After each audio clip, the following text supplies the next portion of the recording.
हमार करम कैसन फुटल है, कैसन हमारे कपार पर मड़ा गइलो। का भाई जी बात मत कर हमारे साथ। काहे खिसिया तनी का कैली हम बताई। का तोरा बारे में सुने के हमरा के मिलता। का भाई बोल का भइल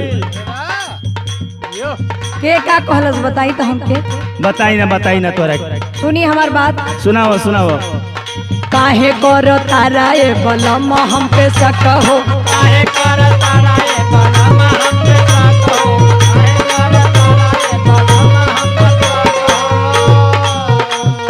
पहले रहली नैहर के अब तोहर हक हो।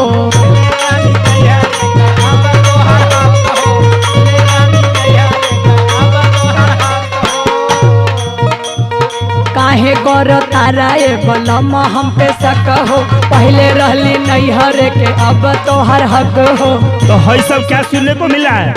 इधर उधर कान पर ले रहा है कुल न सुनो। बोलो। पता चला गांव से दीवानी होके आई है। पता चला गांव से दीवानी होके आई है। कि सुना हूँ कि नैहर से निशानी लेके आई है। बात सही बा कि ना एकदम ना। चाहे तो डीएनए टेस्ट करवा ली। वो का होला रे, कम पढ़ा लिखल है। तार बाबू जब आई तिल कहरु बने के तारा नहीं बुझाइल के हारमोनियम में जावेला हो। तब कहती ना कि बड़ा बड़ा बात ना बोला। और सुनी सुनाओ। ऐसन जने बुझा हई ऊंचा खानदान के।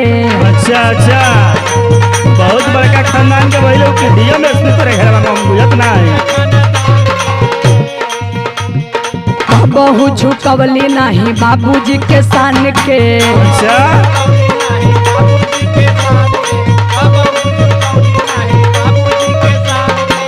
तब ऐसन बात काहे सुने के मिलता। तू इधर उधर पूछत होगा सबसे। नहीं हमार बात सुनो। सुनाव। तब काहे बात ऐसन सुने के मिलल हो।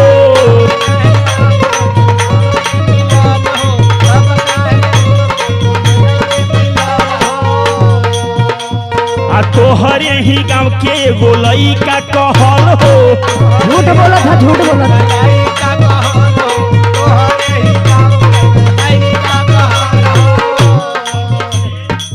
अयो बोले साफ साफ बता दो तो से ये कहतन।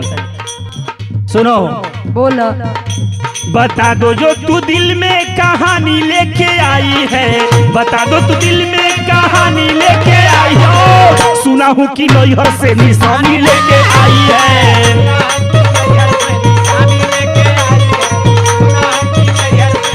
सही बोले हैं नू।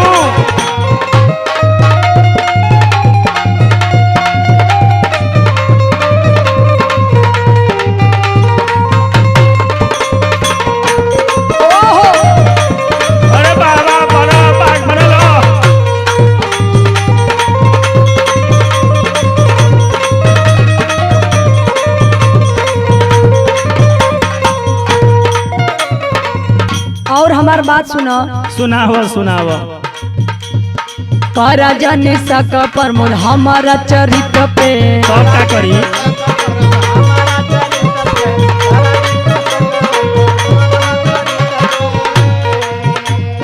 कैला भरोसा अरविंद हमारा ही प्रीत पे।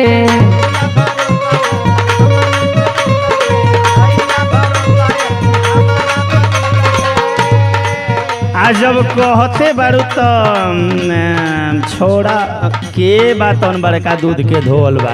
देखा वही सही रास्ते पहला। सुनाव कि कि काहे के को हालू धनिया समझो हमार बात तो।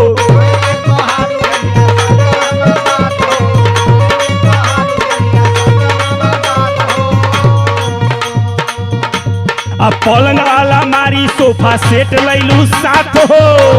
हम ललचाए लगला कुल देख के दुनिया के रीत। और एगो हमार बात सुनो। बोलो। ए हमार रानी।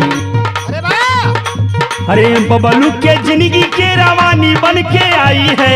विकास के जिंदगी के रवानी बन के आई है। सुना हूँ कि नैहर से निशानी लेके आई है।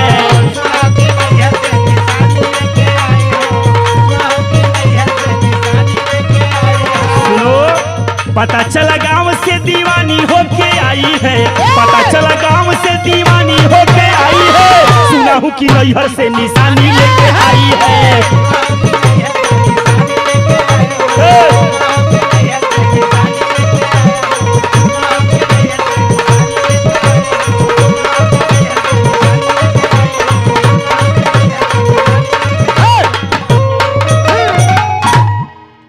तोहार कसम कुल झूठ बात।